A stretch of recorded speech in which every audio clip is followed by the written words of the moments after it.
I was getting 3 or 4 megabit download speed. 3 to 4. That's pretty shit, man. Could barely stream a freaking channel on the TV. Yeah, well, we both shit can Spectrum, so. Yeah. Already? Yep. Space internet. Cool. From space. Yeah, why don't you sign up? That's a long way Space away. internet. It seems like a It's problem. like the future, man. Yeah. It's not that far. Oh, I think the clouds are going to give you some issues. No. Put a fan up there, Snow. blow them away. So anyways, we got a question from a viewer. Da-da-da-da. We figure we'll read it out over here. And if you too have a question that we could address in a future episode, let us know. TOTL at abyssheadphones.com. TOTL. At abyssheadphones.com. So he starts. Hey, I'm trying to upgrade my audio setup from my crappy gaming headset I currently have to something better. The headphone I'm looking for require amps, but I'm wondering if a DAC would also be necessary or recommended, and if it's recommended, how important is one? My PC has no sound card, it just has the motherboard's onboard audio. Thanks so much, love the content. Keep up the great work. Well, thanks for the kind words. Yeah. So, how much does a DAC matter in that And setup? for the topic of the day. Let's say you have a low-end gaming headset, you got a cheap headphone, but you're thinking, maybe there's more to this. Maybe there's something more I could do. What do I need to do to upgrade my audio? I just got like a laptop or whatever, desktop or something. It's just got whatever the onboard audio is, which probably isn't great. Well, there's a big variation between motherboards, I find. Some are okay, but some are really bad. So, in terms of the taking analog out of coming out of a headphone jack or something on a PC. Yeah. Even the same PC, we had a problem. Remember, we were streaming when we were stuck home for COVID. We were streaming from home, and I plugged in the front. You plugged in the front jack. Oh, it was of really your noisy. computer Yeah, and the back jack, and they were totally different. Yeah. Same computer. That's a big issue. Yeah, so a lot of times the front jacks on computers, it's a not particularly stellar cable, unshielded, and it's running alongside other data cables. In the computer somewhere. Right, and it's anywhere. very susceptible to noise, and sometimes computers could be a very, very electrically noisy environment. Almost always. So the front panel connectors are usually worse. Usually it's very audible. Sometimes they're actually fine. Yeah. It depends on how the cable's routed and set up, the case manufacturer, how many cables are nearby, and stuff like that. But generally speaking, the front panel connectors are worse. Same thing with USB too.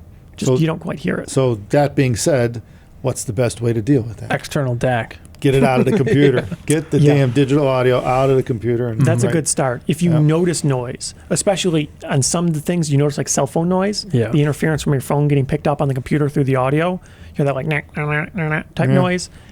That's not great. You don't want that. No. You could upgrade something for $50 or so, $20 even, that would massively improve or maybe even eliminate that. It's not that hard to eliminate. Even if the eliminate. noise doesn't exist, the sound quality is usually pretty unstellar. It's dull. So you get dull with noise.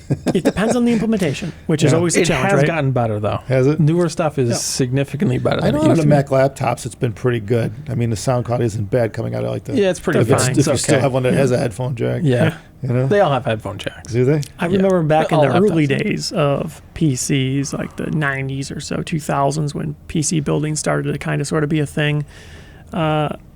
Audio was horrific, usually in the integrated motherboard stuff. It was absolutely appalling. Well, sound cards were really, a thing really back bad. then. You needed sound cards because it was so bad. Yeah, I had a sound card. I remember that for my desktop speakers and sub. Yeah. There was just so much noise. You would hear computer stuff, computer electronic-y noise. I think didn't some of those speakers even come with sound cards as a kit? Oh, yeah, they did. The high-end ones did. Because they knew better. They're like, don't You're even gonna need bother. it, Yeah. It's just strange because they basically threw sound on the motherboard, but they knew it was so bad, you probably aren't going to use it for anything serious. Yeah, it was clearly a secondary thought. Big It's time. like, just put audio in somehow.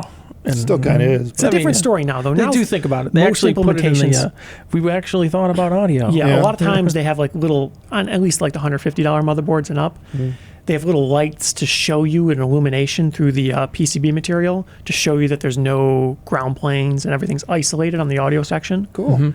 They Things like that. separate, They have little can shielding a bunch stuff. of layers between the channels. Oh, that's pretty cool. And They're okay They use now. like actual name brand caps for the audio stuff. Yeah. So Yeah, it's not hot trash like it used to be, but obviously you could get better. Yeah.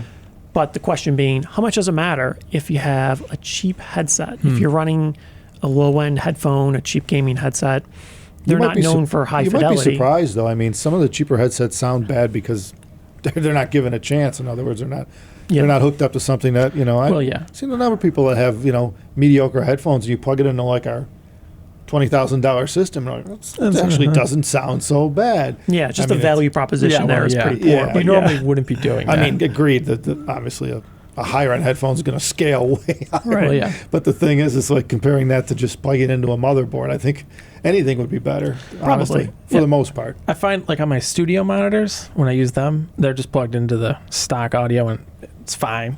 Yeah. You know, but if you listen to it through headphones, then it's like, it's a little noisy, you know. But so I guess it depends. Yeah, if the headphones could be a limiting factor, or they're not. You might not hear the noise in some headsets. So I think probably the biggest factor is a lot of times the audio output isn't particularly loud on most stock audios. So if you're trying to drive your gaming headset and it just really isn't loud enough, you have it cranked and it's not really doing it for you, then there's a huge advantage right there. So even if you don't have an advantage from a DAC that you could audibly tell, the outboard amplifier is almost always going to be better. Right. Generally speaking, even if you spend $20, $50 on an outboard amp, it's probably better than what's built in. Well, particularly because it has its own power supply too. Yeah. You're isolating it from the computer noise no matter what. Mm-hmm. And, I mean, even noise, sometimes people think that noise is just something you have to hear. Sometimes it could be higher in frequency or mask detail. And, it could be more of a hiss or a, much general just raising the noise floor of the amplifier of the system. And, even by getting a power supply and the amp out external, it, you'd be surprised how much more detail you'd hear because that added hiss layer is gone all of a sudden, So it's possible. Always depends on the implementation, though. Yeah. And then I guess the trouble is, let's say you get a $30, $40, $50 external headphone amplifier, and things are a little bit better. Would it matter if you get a DAC? Do you still need to use the integrated audio? Because that's a huge portion of the equation. If you're worried about noise, just running the analog audio out of the computer into an amplifier, that doesn't help that much. No, you got to bring it digital out. Mm-hmm. It's the only way to do it, right? Yeah. Yep, definitely. I agree. Yeah. If you're running a computer, running integrated audio, you want an improvement, I think a DAC amp combo. It'll come USB out or something. A low-cost one is probably a worthwhile investment. Yeah. Well, there is an interesting problem here that I ran into, though. Right. I'm running an external DAC and everything, but the problem was I couldn't hear the noise. Everybody else could, though, because my power supply was on the limit, because everything was, chugging. Full load in the game. And you could hear the power supply come through the mic. Like all the noise. He said, he's like, what's that noise? I'm like, I don't hear anything. It sounds like a run, Yeah, it sounded like a dirt bike or something. yeah. I'm like, I don't hear nothing. Jeez. But yeah, I had a USB mic, and it was picking up all the noise from the struggling power supply. Yeah, but this wasn't audible in the room, right? We're talking about it was in the electrical. Yeah, USB mic, and so it had the D to A in it. Yeah, the A to D built in. Right. So that was a problem. Yeah, and it was running off the power supply in the computer. Yeah, right. Yeah. But so I had to get a new power supply. Low-cost outboard DAC amp combos do the same as well. Mm. So that's the trouble. If they have a bad implementation on the outboard circuitry, it's just the same as inside the computer, kind of. Right. You're pretty much, you need to avoid the power supply in the computer. Right. It probably is helpful if it doesn't have a good design, but of course you don't know. It probably is helpful if you just have an outboard power supply for it. And a lot of them do have that. If they're higher power, especially, they always have it. Or if they give the option, take it. Some of them are optional. Right. Some of them do have the optional power supply. Yeah, it's definitely a good idea. If you're going to go through all that trouble, get a wall wart. No big deal. So I guess that answers that question.